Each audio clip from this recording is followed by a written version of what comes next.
ಇತ್ತ ಮಂಗಳೂರಿನಲ್ಲಿ ಕರ್ನಾಟಕ ಬಂದ್ಗೆ ನೋ ರೆಸ್ಪಾನ್ಸ್, ನೀರಸ ಪ್ರತಿಕ್ರಿಯೆ. ಇಲ್ಲಿ ಬಂದ್ ಬಿಸಿಯ ನಡುವೆಯೂ ಕೂಡ ಯಥಾಸ್ಥಿತಿಯಲ್ಲಿದೆ ಕಡಲನಗರಿ. ಸಂಚಾರ ವ್ಯವಸ್ಥೆಯಲ್ಲೂ ಕೂಡ ಯಾವುದೇ ಬದಲಾವಣೆಗಳಾಗಿಲ್ಲ. ಕೆಎಸ್ಆರ್ಟಿಸಿ ಖಾಸಗಿ ಬಸ್ಗಳು ಎಂದಿನಂತೆ ತಮ್ಮ ಓಡಾಟವನ್ನು ಮುಂದುವರಿಸಿವೆ. ವೀಕೆಂಡ್ ಹಿನ್ನೆಲೆ ಬಸ್ ನಿಲ್ದಾಣದಲ್ಲಂತೂ ಜನದಟ್ಟಣೆ ಹಾಗೇ ಇದೆ. ಅಂದ್ರೆ ಇವತ್ತು ಬಂದ್ ಅಂತ ಅನ್ನಿಸ್ತಾನೆ ಇಲ್ಲ ಮಂಗಳೂರು ಕಡೆ ನೋಡಿದಾಗ.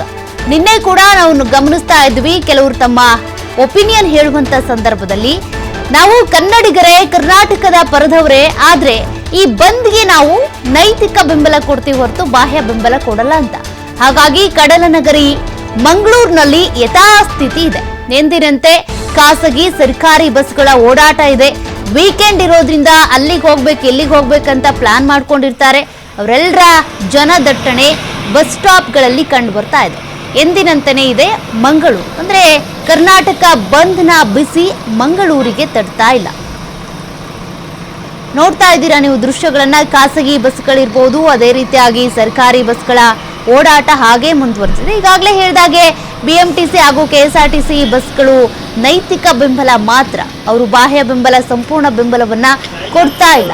ಈಗಾಗಲೇ ಒಂದ್ ಕಡೆ SSLC ಪರೀಕ್ಷೆ, ಮತ್ತೊಂದು ಕಡೆ ಜನರು ಓಡಾಟಕ್ಕೆ ತೊಂದರೆ ಆಗುತ್ತೆ ಅನ್ನುವಂಥ ಕಾರಣಕ್ಕೆ, ಮತ್ತೆ ಇನ್ನೂ ಕೆಲವರಿಗೆ ಯಾತಕ್ಕಾಗಿ ಬಂದ್ ಮಾಡ್ತಿದ್ದಾರೆ ಅನ್ನೋದೇ ಮರ್ತು ಹೋಗ್ಬಿಟ್ಟಿದೆ. ಅಂದ್ರೆ ಬಹಳ ದಿನಗಳಾಯ್ತಲ್ವಾ ಈ ಘಟನೆ ಆಗಿ. ಹಾಗಾಗಿ ಅಂದ್ರೆ ಬೆಳಗಾವಿಯಿಂದ ಮಹಾರಾಷ್ಟ್ರಕ್ಕೆ ಹೋಗ್ತಾ ಇರುವಂತ ಸಂದರ್ಭದಲ್ಲಿ ಮರಾಠಿಯಲ್ಲಿ ಮಾತನಾಡುವಂತ ಕನ್ನಡಿಗ ಕಂಡಕ್ಟರ್ ಮೇಲೆ ಈ MES ಪುಂಡರು, ಶಿವಸೇನೆ ಕಾರ್ಯಕರ್ತರು ಎಲ್ಲರೂ ಸೇರ್ಕೊಂಡು ಹೊಡೆದಿದ್ರು, ಹಲ್ಲೆ ಮಾಡಿದ್ರು, ಗಲಾಟೆ ಮಾಡಿದ್ರು.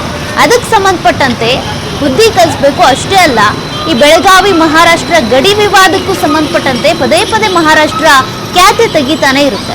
ಇದೆಲ್ಲದಕ್ಕೂ ಕೂಡ ಒಂದು ಇತಿಶ್ರೀ ಹಾಡಬೇಕು ಅನ್ನುವಂಥ ನಿಟ್ಟಿನಲ್ಲಿ ನಡೀತಾ ಇರುವಂತ ಕರ್ನಾಟಕ ಬಂದ್ ಇದು. ಆದ್ರೆ ಮಂಗಳೂರಿನಲ್ಲಿ ಮಾತ್ರ ನೀರಸ ಪ್ರತಿಕ್ರಿಯೆ. ಯಾರು ಈ ಬಂದ್ಗೆ ಸಪೋರ್ಟ್ ಮಾಡುವಂತೆ ಕಾಣಿಸ್ತಾ ಇಲ್ಲ. ಎಲ್ಲ ಬಸ್ಗಳ ಓಡಾಟ ಇದೆ, ಜನದಟ್ಟಣೆ ಇದೆ, ಬಂದಿದೆ ಅಂತ ಅನ್ನಿಸ್ತಾನೆ ಇಲ್ಲ. ಅಂತಹ ಪರಿಸ್ಥಿತಿಯ ಆ ದೃಶ್ಯಗಳನ್ನ ನೀವು ಗಮನಿಸ್ತಾ ಇದ್ದೀರಾ. ಬಸ್ ನಿಲ್ದಾಣದಲ್ಲಿರುವಂತ ದೃಶ್ಯಗಳು. ವೀಕೆಂಡ್ ಇರೋದ್ರಿಂದ ಬಸ್ ನಿಲ್ದಾಣದಲ್ಲಿ ಜನದಟ್ಟಣೆ ಹಾಗೆ ಕಂಡುಬರ್ತದೆ.